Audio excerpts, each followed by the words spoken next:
of the most common sayings in the NBA, a series doesn't start until the road team wins a game. Well, if that's true, then the Pistons and the Clippers, they are just getting started. We're going to have more on that in just a little bit. But there's another home team that already has their backs up against the wall. Minnesota, they stunned the Lakers in Game 1 in Crypto.com Arena, and tonight it feels as close to a must-win as a Game 2 can get. As we say hello to our reporters here, Brian Windhorst and Dave McMenamin. Brian, I want to start with you here just to set the table for us here. What is at stake for the Los Angeles Lakers tonight?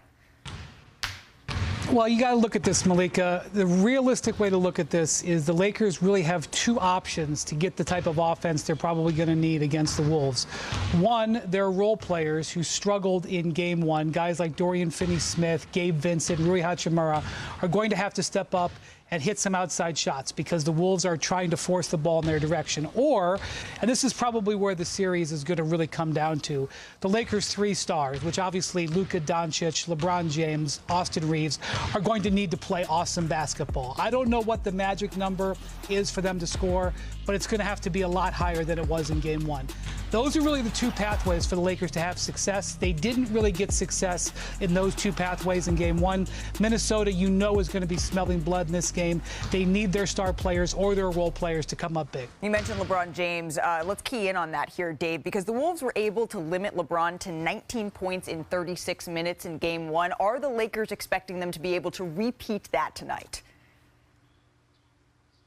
Well, listen, LeBron James has played more playoff games than any other player in league history. He certainly has the experience. He knows what it's like to make adjustments between a Game 1 and a Game 2 and find some success. But the Wolves came into this series, Malika, looking to try to limit LeBron James in the transition game. And certainly the Wolves dominated in Game 1. They won that battle 25-6.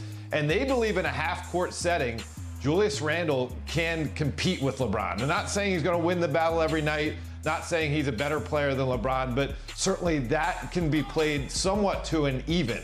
And if they can keep LeBron out of transition, not only is it going to not allow him to keep his numbers what they were in the regular season, but it gets the crowd out of it because we know Crypto.com Arena goes nuts seeing LeBron James on the break. Absolutely. Julius Randle really was able to stay a little bit in front of LeBron James in that game. It's going to be one thing to key in on tonight. Brian, more from you in just a little bit. Dave McMenamin, thank you so very much. This really, though, is going to be a case of if Los Angeles wants to be able to flip the script here in Game 2, they're going to need to make adjustments. So Chiney Ogwumike is going to join us for this conversation. It looks like she's making a little bit like a grand entrance here, just like the Lakers are hoping to in this series, right, Chiney? What are they going to need to key in on here? Look, the Minnesota Timberwolves, they set a franchise playoff record with 21 made threes. The Lakers have to defend the three-point line. Let's go to the tape so I can show you exactly why the Lakers have to be better. First, it starts with the blow-bys. You get a blow-by, and what does that do? That means the help defense is late. They're rotating late, and this is wide open threes. This is straight up target practice for many of the Timberwolves players. Again, a brush screen, you know, a slip screen. Now that creates a lane, and you never help off of the corner side. You never help off of the strong side. You're reaching, and again, these are just wide open, easy threes. And last but not least, again, there's some more action here. 4 Lakers players are keyed in. Instead, you're supposed to be below defenders, and now you find another corner shooter. I think he had 4 threes, Naz Reid. So the Lakers, their number one thing is to take away the three-point shot. Yeah. I'm looking forward to J.J. Redick's adjustments. It's been their game plan all year, though. It feels like they've left three-point shooters and said, okay, if that's how you want to beat us, we're going to pack the paint. So they're going to need to make that adjustment there if they want to avoid becoming the 36th team in NBA history to lose the first 2 games of a best-of-7 series at home. Of the first 35, just 5 came back to win the series. Most recently, the Clippers in 2021 against Luka Doncic's Mavericks. As we say hello to our front office insider here, Bobby Marks. Bobby, you saw one thing in this game that Minnesota, you feel like they have, that you're not so sure Los Angeles does. What is that? The most important word in the playoffs, trust. Whew. How do you trust your own players? And we're looking at this Minnesota lineup right now, and we're not even putting Rudy Gobert and Mike Conley out there. You could go 7 players as far as who Chris Finch trusts. Certainly Anthony Edwards, Dante DiVincenzo, Jaden McDaniels, Julius Randle, Naz Reid. Battle-tested players. I trust these 5 right now. The Lakers, on the other hand, that's a little bit of a different story. Mystery men. Who's 4 and 5 for them? Luka, Austin Reeves, of course, LeBron. Who is those 4 and 5 players? Who does J.J. Redick trust as far as this group? It could be probably Rui Hachimura, certainly Dorian Finney-Smith.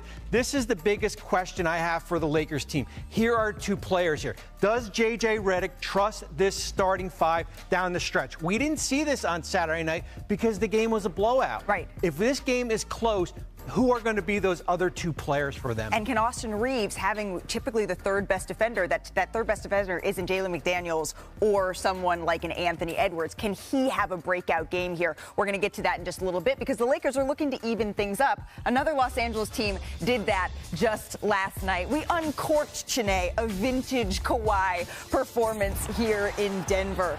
Game 2, looking to even things up, and Kawhi Leonard, he came out hot. There's a reason why I say this is my favorite series, but more importantly, we've got vintage Kawhi back. Do we say it's the claw? The claw. I'm a fan of Jim Carrey.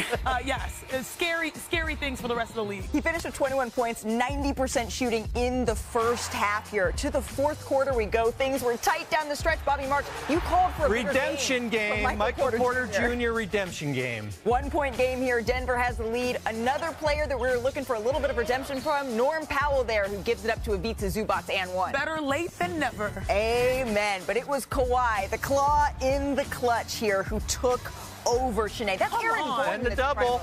Yeah, commit, but like honestly, it was just one of those nights where prayer defense is best against Right. Minute and a half to play here. The ball comes loose. The Clippers control it here. Watch Kawhi. Gives it back. Norm Powell, huge three-pointer here. Clutch. This is like the season for him, his breakout season. The energy is contagious. And then keep an eye on Kawhi here. Gets to his spot, elevates, and gets it to go. Like, I have no words. Like, his mid-range, he's back to being that monster. But it wasn't just offensively, Sinead. Correct. You don't see this very often, but Kawhi able to extend. Jokic doesn't make passes like that. He does, and I think it was an uncharacteristic night for Nikola Jokic, but a lot of the credit has to go to the Clipper defense. Absolutely. Seeing it again here on full display. Christian Brown tries a three. That one way Another off, chance. as Mike Breen would say. Nikola Jokic tries for it again and just can't get it to go. So the Clippers hang on. Just as a reminder of what Kawhi Leonard did in the final 2 minutes and 30 seconds of the game, scored or assisted on the Clippers' final 7 points, had a huge steal with 37 seconds left, and contested the game-tying attempt from Nikola Jokic as time expired. A 39-point night from Kawhi. He could barely contain his excitement. Anybody in the business, that's playing and knows how hard it is to either come back from injury or just even playing in the NBA.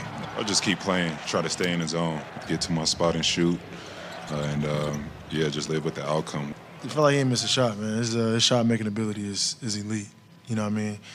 And, that's the aggressiveness that we need from him, you know what I mean? No matter what's going on, no matter who's guarding him. This is what Kawhi lives for, trying to get to this point where he's healthy for the playoffs. And we know if we got a healthy Kawhi, we can win any series.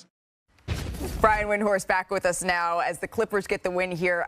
Brian, the Pistons are playing winning basketball games, winning playoff games. You're joining us from back in Cleveland, and Kawhi just dropped 39 points. I have to look at my calendar. What year is it? Yeah, so you may have heard a little bit, Malika, about a Los Angeles acquisition of a first-team All-NBA player in February.